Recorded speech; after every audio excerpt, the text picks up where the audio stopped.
Saudações, conspiradores, iniciando mais um programa Realidade Fantástica. Para você que está chegando agora no canal, saiba que aqui é o lugar onde abordamos as ciências arcanas, as ciências herméticas, canal dedicado ao ocultismo e esoterismo, só que trabalhados de forma séria e fundamentada. Como a gente sempre diz, aqui você tem o compromisso de aprender. Fugimos do sensacionalismo. E hoje vamos abordar um tema que é essencial, porque está na ponta da língua de todo mundo, inclusive com muitas propostas que não são tão fundamentadas assim. Magia. Você sabe o que é magia? O que é um mago para você? É adquirir poderes? É adquirir poderes sobre si, sobre os outros? É provocar fenomenologia? Então é esse o tema que nós vamos abordar hoje dentro dos cânones do ocultismo tradicional, do ocultismo clássico. Então fica com a gente e não esquece. Se inscreve no canal se você ainda não for, deixa aquele joinha de confiança, aquele like de confiança. Se quiser fazer uma doação ao canal Realidade Fantástica, tem um novo botão aí que você pode acionar, que se não me engano é gostei demais, algo assim, que você já pode identificar aí. Você faz uma pequena doação para nós, né? E escreve aí se você já teve alguma experiência com magia e fica com a gente. Antes de iniciar, eu quero lembrar para aqueles que ainda não sabem que nós estamos fazendo um curso sensacional, completamente online, dedicado a Helena Blavatsky e aos seus ensinamentos, que tem tudo a ver com o nosso tema de hoje, tem tudo a ver com magia. Ela foi uma das grandes magas da civilização e do século XIX, cujo trabalho reverbera até hoje. Então, se você quiser fazer esse curso online, em 10 aulas, conheça a proposta do curso através do link que está na descrição desse vídeo e venha compor conosco. O curso é ministrado por mim mesmo e temos exercícios práticos, fazemos experiências práticas para que você saia transformado. Então, meus amigos, falando em magia é um tema muito delicado, porque ele vai mexer não só com o conhecimento de alguns, mas também com as crenças de muitos, por conta da degeneração que o termo vem sofrendo ao longo do tempo. Eu gostaria de fazer essa análise, essa abordagem, espero que você fique comigo nessa viagem até o final, partindo do pressuposto etimológico do termo, porque a etimologia muitas vezes nos ajuda a entender, por incrível que pareça, o real sentido do que esses símbolos que chamamos de palavras querem dizer. Então, magia, ele se remete ao latim magos, que deriva do grego magic, que por sua vez deriva do persa antigo, que é a raiz etimológica do termo, que é magus. Esse magus do persa antigo é verdadeiramente o domicílio etimológico da palavra. Já vamos ver o que significa. Mas também essa palavra magus, que se referia aos grandes magos persas, e não é por acaso que a Bíblia relata que o Cristo teria sido visitado por 3 reis magos, e pouquíssimas pessoas param para analisar por que eles eram chamados de magos. Eles tinham uma ligação com o conhecimento esotérico secreto da Pérsia antiga. Eles eram magos verdadeiramente, no sentido lato da palavra. Mas veremos isso, né? Essa palavra persa, magius, ainda tem um parentesco com o proto-indo-europeu mag. E esse mag, né, do proto-indo-europeu, pode ter também uma ligação ou uma conexão com o antigo hebraico, Magosh. E Magosh, por sua vez, tem uma ressonância com a palavra aramaica e caldaica Magdim. Todos esses termos significam uma coisa só, o poder que a sabedoria confere. Então, seja mago, seja magic, seja magius, seja mag, magdim, magosh, tudo significa, nesse sentido, o poder que a sabedoria confere. Mas que sabedoria é essa? De que sabedoria nós estamos falando? É a verdadeira magia. Então, magia, num primeiro momento, nos remetendo ao sentido tradicional, etimológico do termo, mas também a sua significação esotérica, oculta, significa aquele que é embebido pela sabedoria. E aí ela significa a mesma coisa que o grego antigo Theosófia, sabedoria divina, né? E aqui nós vamos lembrar dos antigos filaletes, ou os amantes da verdade, de Jâmblico, né? Grande filósofo neoplatônico, que trouxe uma abordagem que muitas pessoas chamaram, inclusive, de magia, né? A magia de Jâmblico, né? E de outros neoplatônicos, né? Como Dionísio, Areopágita, Plotino, enfim, todos esses estavam conectados a uma linha de conhecimento única, que poderia ser traduzida como magia, mas que foi traduzida pelos seus diferentes termos, né? Isso também vai se remeter, por exemplo, a Brahma Vidya, do sânscrito. Brahma Vidya, sabedoria de Brahman. Brahman é aquela divindade que tudo envolve e que tudo emana. É a unicidade cósmica, né? Brahma Vidya significa Vidya, sabedoria, conhecimento, a sabedoria de Brahma. A partir do momento que você assume que você é parte de Brahman, que você é uma extensão da própria divindade, não necessariamente uma partícula ejetada da divindade, quando você faz um trabalho interno, uma metanoia interna, que muitas vezes leva não só uma vida, mas vidas, você se transforma no próprio Brahman. Magia é a ciência dos magos. Quem são esses magos? Eles existiram em todas as grandes civilizações. Você vai encontrar eles no Antigo Egito sob o nome de Keri-Hebs, os grandes, os sumos sacerdotes da sabedoria egípcia. E aqui a gente não tem como deixar de lembrar de Hermes Trismegistus. Esses magos também vão se remeter, esses grandes sábios, esses aplicadores da sabedoria, aos rishis, os antigos rishis, os Maha-rishis, eram conhecidos como rishis na Índia Antiga, ou como os grandes sacerdotes druidas, né, na Gália Antiga. Então, você veja que onde você vai, dependendo da civilização, você vai localizar, seja na Pérsia, o mago, né, seja no Egito, o Keri-Heb, seja na Índia, o rishi, né, sejam os druidas da antiga Grã-Bretanha, você sempre vai localizar esses homens e mulheres também, que se assenhoraram dessa sabedoria. Mas que sabedoria é essa, né? Que conhecimento é esse que é sinônimo de magia? Veja que aqui, pessoal, a gente já começa a se distanciar dessa noção popular do mago com chapéu pontudo, ou de uma pessoa que se dedica a uma ritualística estrambólica, né? Fazendo simpatias e benzeduras para adquirir poderes egoístas e muitas vezes benesses egoístas, né? Seja um novo emprego, seja um novo amor, né? Infelizmente, hoje isso está muito propagado e nós vamos ver por quê. Isso não tem nada a ver com a verdadeira magia.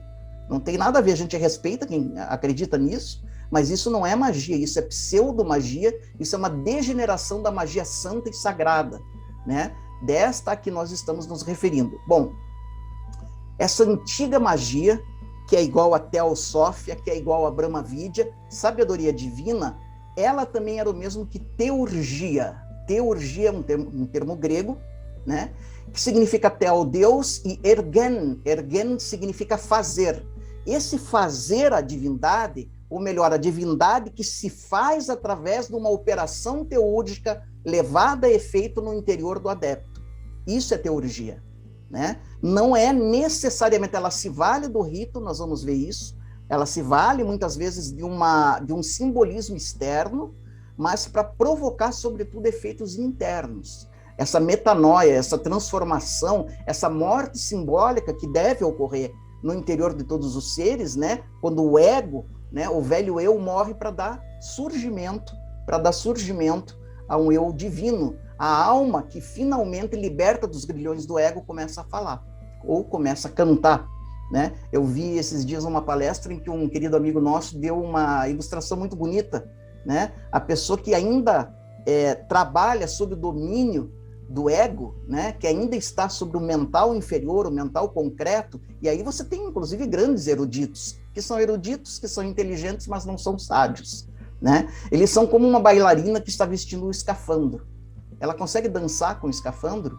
Não. Agora, quando você tira toda aquela armadura pesada dela, o que ela vai fazer? Ela vai dançar, né? A alma vai se expressar. E isso é um trabalho que pode ser feito. Bom, essa teurgia, teo-ergen, né? Esse fazer-se através da divindade ou refazer-se. E aqui você tem um parentesco com religare, né? Que é o sentido etimológico da palavra religião, que não tem nada a ver com os dogmas, com as instituições em que as religiões se transformaram, né? A raiz etimológica é promover esse religar, esse despertar da pseudopartícula, que não é uma partícula com a sua verdadeira origem, o todo, né? Remete-se ao religare, mas também remete-se à raiz etimológica reelegere, é reeleger o homem na sua verdadeira natureza, no seu verdadeiro status. O ser humano, simbolicamente, é um Deus caído, quando ele se lembra, e aqui você tem a parábola do filho pródigo, né? De quem ele verdadeiramente é, né? Que ele não é um ser andrajoso, ele é um príncipe, mas nesse sentido um príncipe de sabedoria, aí começa o seu caminho de retorno. Então a teurgia, meus amigos, ela tradicionalmente, para aqueles que eram seus praticantes, os verdadeiros magos, os verdadeiros discípulos dos magos, que na Grécia Antiga eram sábios, né? Alguns dos grandes filósofos gregos não eram só filósofos no sentido que a gente dá hoje, de acadêmico, né? Que muitas vezes é mais ignorante do que um capial, desculpem o termo, semi-analfabeto, né? Ele só tem um verniz intelectual, né? Eu tinha um amigo que falava, ele só promove uma masturbatória intelectual de grandes teorias, né? Num caleidoscópico teórico que não leva a lugar nenhum e que muitas vezes leva à depressão. Já vi muita gente começar curso de filosofia e terminar ateu e com depressão, né? Porque não encontra as respostas. Mas, na origem, na Grécia Antiga, pelo menos, existiam alguns filósofos que eram mais do que acadêmicos. Eles eram, a não ser que eram acadêmicos no sentido da academia de Platão, né? De uma escola iniciática. Eles eram sábios, discípulos dos magos. Então, nesse sentido, a teurgia de que estamos falando, ou a magia, que é a mesma coisa, ela comportava 3 graus. Né, que eram estudados por esses grandes nossos antecessores, buscadores da sabedoria. O primeiro grau, a teofania, quando a divindade te absorve. O que significa isso? É uma figura de linguagem. Se você for lembrar de uma das grandes correntes do hinduísmo antigo, o Vishnuísmo, ou Vaishnavas, que popularmente são conhecidos aqui no Ocidente como Hare Krishnas, né, popularizados principalmente por Srila Bhaktivedanta Prabhupada, que foi aquele senhor já com 70 anos que aporta pobre, né, nos Estados Unidos, se não me engano, com $6 no bolso, e 7 anos depois ele conquistou o mundo, né, porque ele veio trazer uma filosofia antiga. Os Vishnuitas ou Hare Krishnas, eles têm uma forma de colocar essa mesma sabedoria. Eles falam que Krishna, que seria o mesmo que o Jesus nosso, o Jesus é homem e Deus ao mesmo tempo, né? Para eles, Krishna é tanto uma personalidade que aparece para dar ensinamentos, mas como o próprio Deus, né? Independente desse simbolismo, eles falam que Krishna, um dos significados do nome é todo atrativo. Krishna aqui é um símbolo para a alma, é um símbolo para a alma. Então, quando você começa a inserir em você mesmo a dúvida filosófica, o espanto, falei disso na alocução anterior, quando falei de Blavatsky, quando você começa a questionar, né, ser visitado pelas grandes dúvidas, você começa a ser atraído pela tua própria alma divina. É o teu verdadeiro domicílio espiritual que começa a te atrair. Você está fazendo uma viagem de retorno, né? Isso é bastante interessante. Segundo grau da teurgia é a teopatia, né? É aquele que se permite ser absorvido em Deus. Então, uma coisa é a divindade que te absorve, outra coisa é quando você se permite, através de uma metanoia, através de um procedimento interior, demorado, que não leva muitas vezes uma vida, várias vidas, você se permite que isso ocorra. São 2 palavras para falar do mesmo fenômeno. Porque a divindade, ela não vai te atrair de graça. E aqui nós nos remetemos também ao conceito teológico católico de graça. Tradicionalmente, uma graça, quando você recebe uma graça, segundo a teologia católica, é um favor imerecido. Você não fez nada para merecer aquilo, mas você recebeu uma graça, né? Do ponto de vista do ocultismo, não existe isso. Nesse sentido, e tem muita gente que talvez até fique brava comigo, mas pelo menos no campo do ocultismo, o ocultismo é uma meritocracia absoluta. Nada é dado, nenhuma faculdade é adquirida, nenhum estado interior aparece, desabrocha, nenhum palmo do caminho da senda é conquistado sem que você tenha méritos para isso, sem que você tenha feito esforço para isso.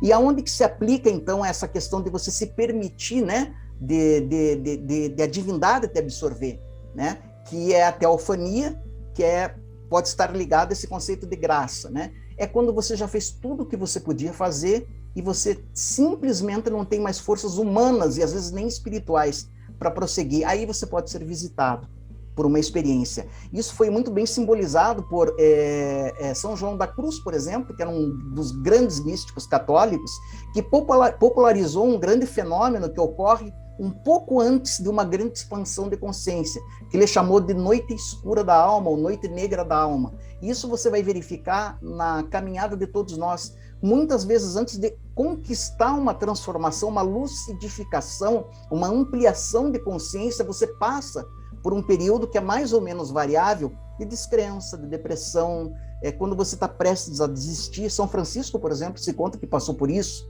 né? Quando ele avançou espiritualmente, ele teve um momento que ele duvidou de tudo, ele chorava, ele berrava pela divindade, dizendo por que ele tinha sido abandonado. Quem passa por isso fala que é um vazio insuportável, porque você se sente desligado de tudo. Tudo que eu fiz, então, para me iluminar não adiantou. É a noite negra da alma, é um período necessário, tem uma correspondência alquímica nisso, que é antes de o grande rubedo, a obra em vermelho, a iluminação definitiva aparecer. Então existe o treinamento no ocultismo para que quando isso chega, essa fase chega, ela seja acolhida, ela seja bem-vinda e você se recolha, você não perca as esperanças, né? Ou como dizia um amigo meu, não esmoreça e continue esperando que o sol espiritual interior, sem dúvida, raiará, porque essa é a lei cósmica, né? Então, teofania e teopatia, mas você também tinha um terceiro grau da teurgia, que é a teopneustia. Teopneustia, o que significa? Inspiração, é a pessoa que é inspirada. Hoje, quando você fala, fulano de tal é inspirado, ou ele foi inspirado, no sentido esotérico da palavra, quando você é verdadeiramente inspirado, é quando você já abriu um pouco as portas que separam o teu ego da tua essência divina. Aí você recebe bocados, ou como diz o nosso querido amigo Dr. Eurênio, né, bom bocados de sabedoria, e você muitas vezes fala coisas que você mesmo se surpreende. Isso não tem nada a ver com mediunidade, com transe, com perda da consciência. É simplesmente a alma desabrochando, e sem que você perca a sua consciência material cartesiana, objetiva, você ao mesmo tempo é visitado por uma sabedoria superior, né? Você sempre no controle. Isso é bastante importante. Então, teofania, teopatia e teopneustia. Essa sabedoria que escapou muitas vezes dos círculos iniciáticos, ou que algumas pessoas aprenderam, ela se degenera, como ocorre com muitas religiões, né? A diferença do dogma do círculo exotérico para a sabedoria que está no círculo esotérico. Esses conhecimentos da verdadeira magia muitas vezes se degeneraram em algumas obras que se originaram na Idade Média, que deram origem a uma a uma cosmogonia e a uma cosmologia que é completamente baseada, muitas vezes, em fantasias misturadas com um pouco de verdade, que escaparam dos círculos iniciáticos. Então aí você vai ter os íncubos, os súcubos, né? Você vai ter uma miríade de entidades para as quais o mago, entre aspas, vai apelar para conseguir benesses, no mais das vezes, egoístas. Então aqui nós vamos estabelecer uma diferença muito importante. A verdadeira magia é inegoísta, ela é altruísta. Tudo aquilo que você for fazer para conseguir apenas benesses para você, então quando você vai fazer uma operação mágica para conseguir um emprego, para conseguir um amor, né, para prejudicar uma pessoa, você está no campo do egoísmo. Isso não é magia. Você pode apelar para pseudo-entidades, e aqui nós vamos nos remeter a uma série de pseudo-entidades que vão encontrar uma correspondência real no ocultismo, que seriam os elementais, que seriam, digamos que, seres semiconscientes, e eu recomendo que vocês assistam a entrevista da Tirza Fanini sobre elementais, para vocês verem que nem todos eles são confiáveis, são produzidos por nós mesmos e podem se voltar contra nós, mas eles receberam classificações, receberam nomes, se acredita que são seres independentes e que podem atender os pedidos, quando na verdade não passam de elementais semiconscientes. Então esse é o grau mais raso da magia. O grau mais alto, a teurgia, e o grau intermediário é o que ficou conhecido como magia cerimonial. O que é a magia cerimonial? Bom, Jamil, você está falando até agora que a verdadeira magia é um trabalho interno, e é mesmo, né? Se remete muito mais a um misticismo, que não vem do verbo mistificar, vem do verbo misticizar. Místico é promover o religário, o reelegere, né? Você despertar por dentro, expandir a tua consciência, né? Mas isso não requer necessariamente procedimentos ritualísticos e simbólicos, com certeza. É por isso que os rituais nasceram. Só que uma coisa é o mago que aplica a ritualística com pleno conhecimento de que símbolos são símbolos e das leis que os envolvem. E daquele aprendiz e feiticeiro, ele se acha um mago, ele se acha um sábio, ele se acha um poderoso mago, quando na verdade ele é um aprendiz e feiticeiro fazendo malabarismo psíquico, brincando com elementais que ele toma como entidades exteriores reais, né? Mas que podem prejudicá-lo e prejudicam muito. Nós vamos ver o que significa isso, que não estavam calcados no pleno conhecimento das leis cósmicas, que tem que remeter o ser humano para esse casamento alquímico, para a obra em vermelho, o rubedo da alquimia, e não necessariamente você pensar que você está conjurando ou invocando entidades que você acha que são externas, mas que são forças semiconscientes e que nenhuma criança que brinca com eletricidade, você pode se acidentar e se queimar. Assim você tem pessoas como, por exemplo, o grande mago com M maiúsculo, né, cabalista, Rosa Cruz, maçom, Eliphas Levi, do século XIX, que foi pai de toda uma pleiade de movimentos ocultistas posteriores ainda no século XIX, que desmascarou, né, Pierre Eugène Vintras, que era um mago negro da sua época, que levava à desagregação psíquica de uma série dos seus discípulos, né? E o coitado até do tal do Vintras, ele era bem intencionado, mas brincava como aprendiz e feiticeiro com leis, vamos chamar assim, da eletricidade, sem conhecer a eletricidade.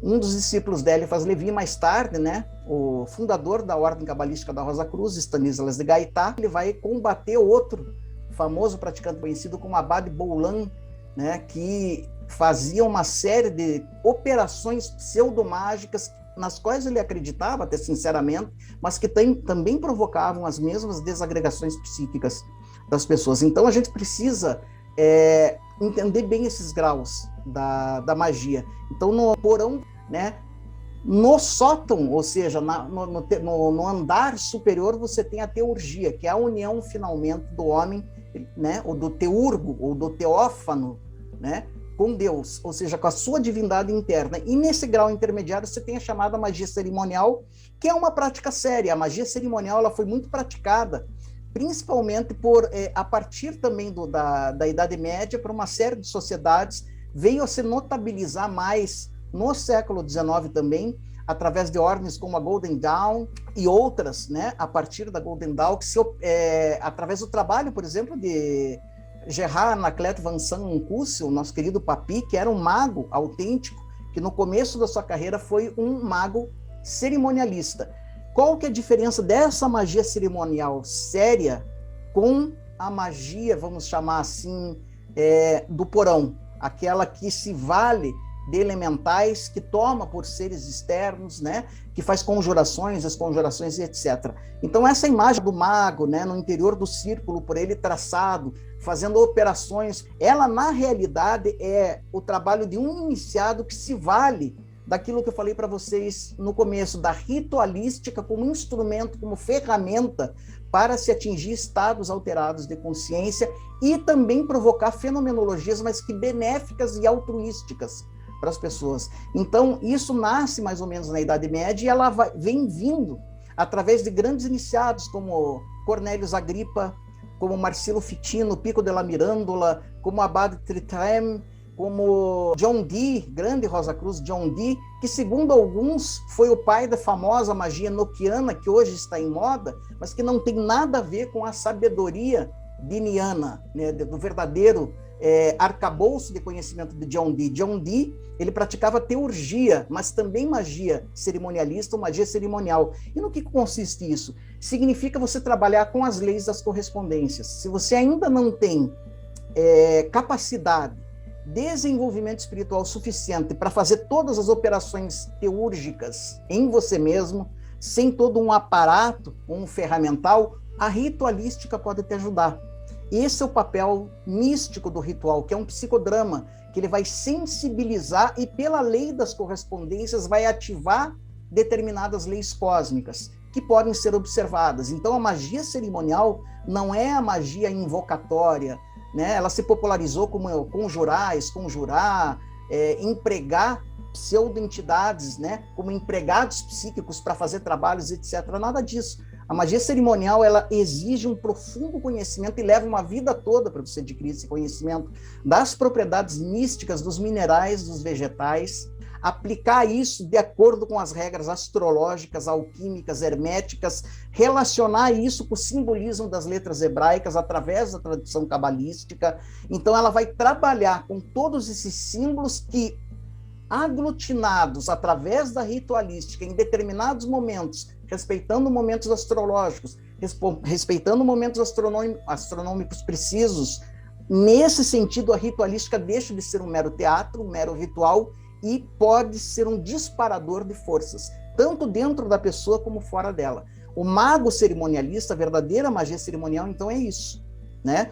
Ela leva um estudo, ela leva uma vida para você estudar, né? Como eu falei, a propriedade dos minerais, a sua ligação, né, com toda a parte astrológica, a parte hermética, a correspondência alquímica, correspondência cabalística, né, com os vegetais, e aí você vai ter também um pouco da espagiria, da alquimia, enfim, é um conhecimento que vai se valer de uma ritualística, e aqui você tem o famoso santum, ou oratório, ou mesa-altar do mago, como essa que está aparecendo para você, onde você vê símbolos e diagramas estranhos, né, com algumas luminárias, se usa também incenso, mas tudo isso é usado no sentido de provocar uma metanoia interior, um estado alterado de consciência. Não é para ficar invocando entidades, não é para ficar invocando pseudodemônios, não é para ficar conjurando pseudo-entidades para fazer trabalhos egoísticos, dar um emprego para uma pessoa, conseguir um amor e etc. Né? A magia cerimonial verdadeira, ela vai provocar, através da ritualística,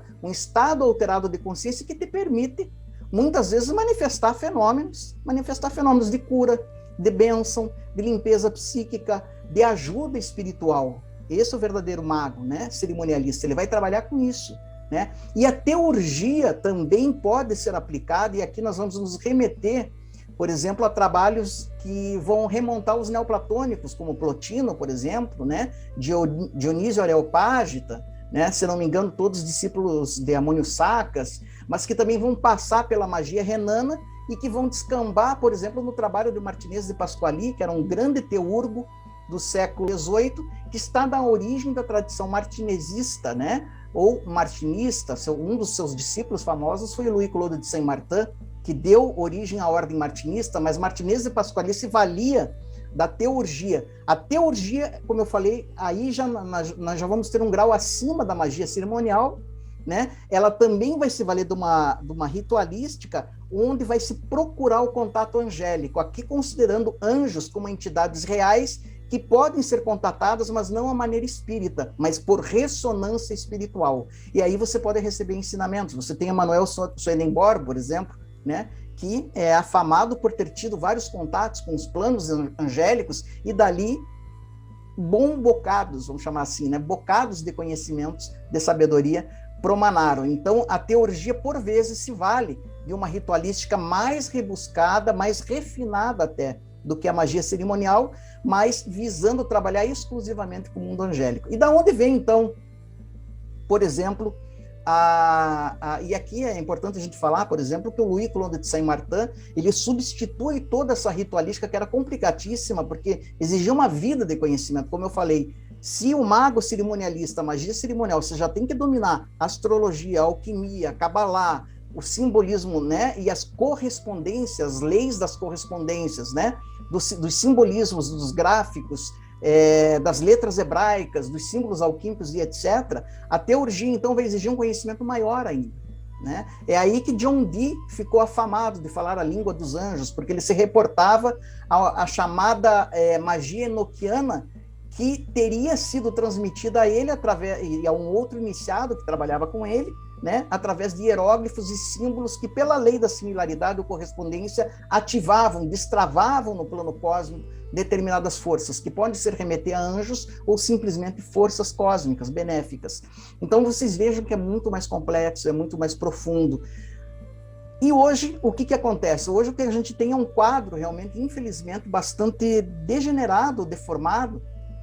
Hoje, a gente tem um quadro bastante simplista de toda essa profundidade que nós estamos falando para vocês, de magia, de sabedoria, de teosofia, de teopatia, teopneustia, de teofania, de se atingir o grau de mago, de magos, de magdim, né, de magosh, né, de se assenhorar de um conhecimento que vai remeter às fontes da cabala, do hermetismo, da alquimia, da astrologia. Pelo menos essas são as 4 principais colunas da prática, né, mágica no sentido, né. Hoje você degenera para simples malabarismos, né, para se conseguir, no mais das vezes, não se conseguir sabedoria, mas atender a desejos egoísticos, né? Conseguir um emprego, conseguir um amor e etc. Nada disso é magia.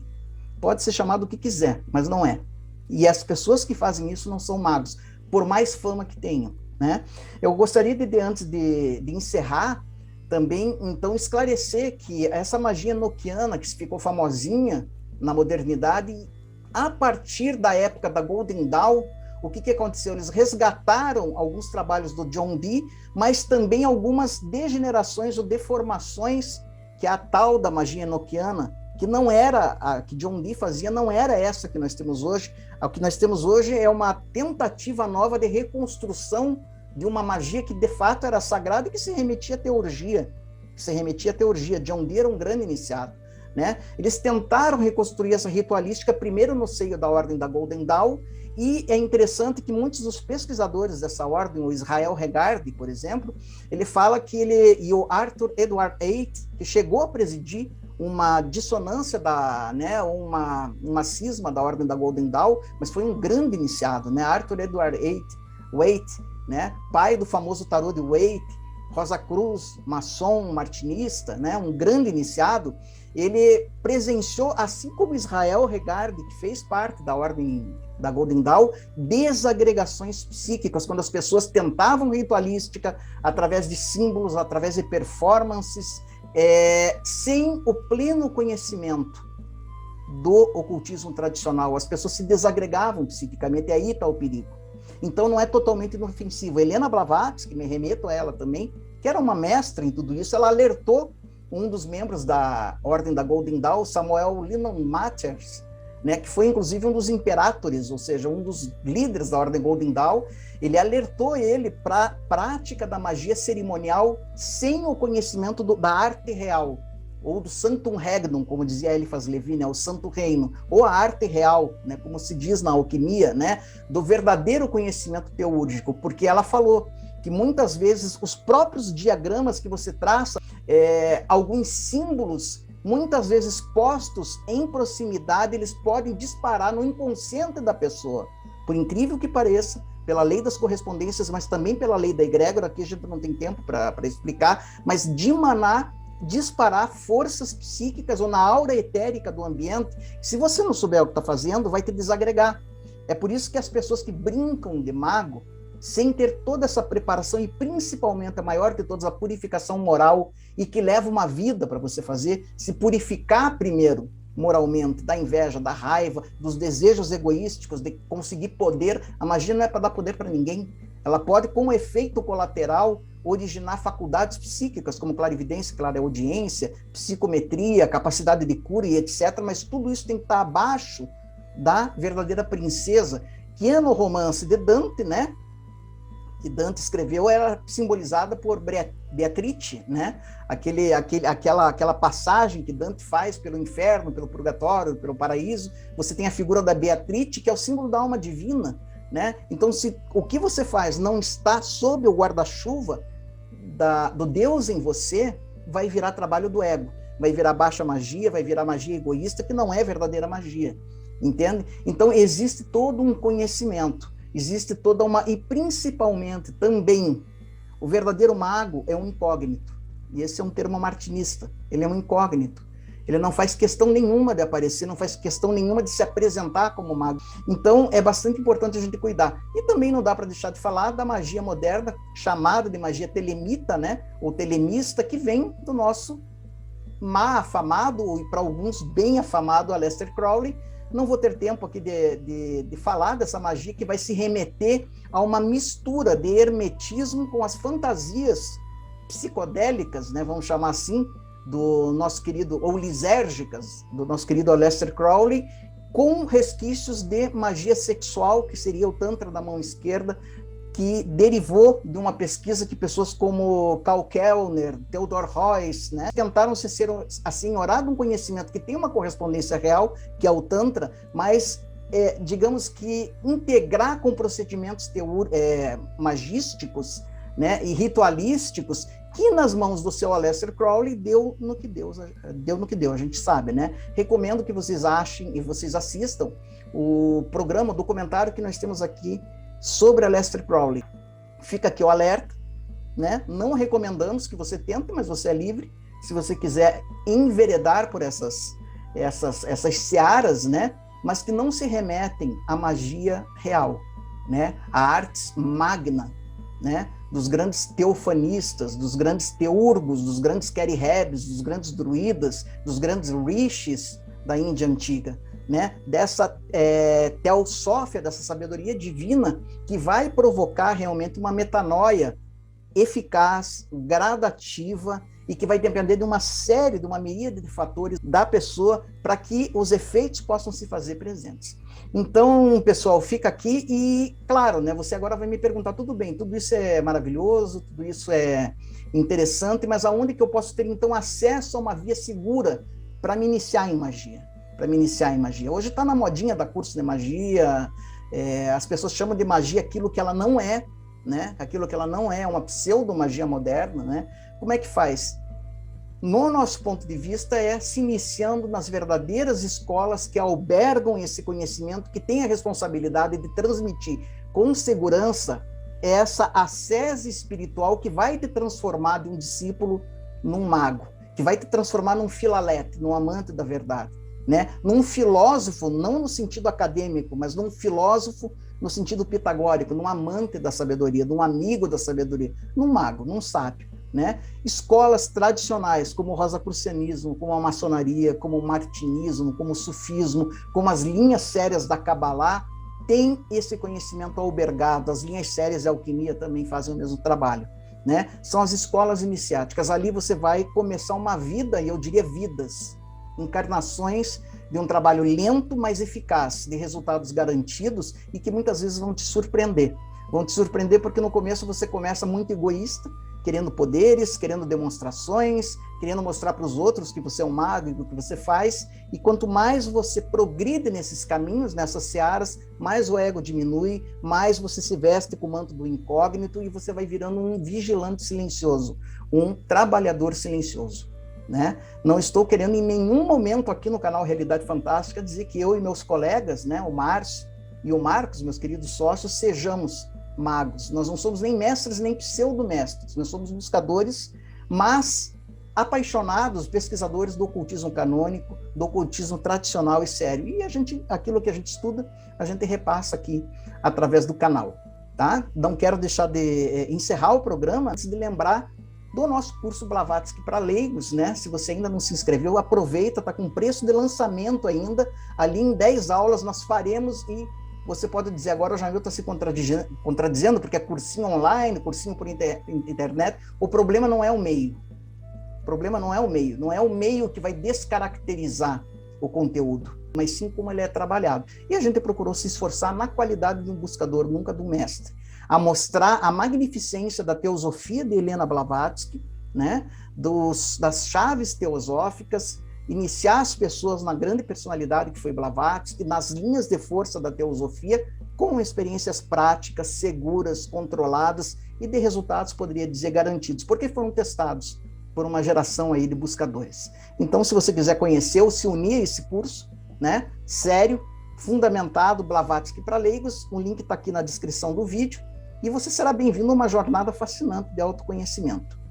Independente disso, se você seguiu comigo até aqui, fica o nosso abraço, se espelhe nos verdadeiros magos, nos verdadeiros sábios, busque o casamento alquímico, como se referiam os antigos Rosacruzes. O que é o casamento alquímico, né? É o casamento do noivo, Deus, com a noiva, a alma. Ou seja, você casar a tua expressão divina particularizada, que está sob o domínio do ego, com a sua verdadeira natureza, ou seja, a divindade que é a essência da tua verdadeira alma. Ou seja, esse casamento é interno, né? Essa metanoia é interna, né? Quando isso ocorre, um ser morre e renasce um sábio. Não se esqueça de se inscrever no canal, deixar teu like de confiança, né? Escreve aí se você gostou, se você achou que tudo que eu falei é bobagem. Muita gente fala, né? Discorda, a gente acolhe, embora a gente responda, né? Todas as manifestações, né? Escreve aí, a gente quer saber. Lembrando sempre que o mistério está entre nós. Até o nosso próximo encontro.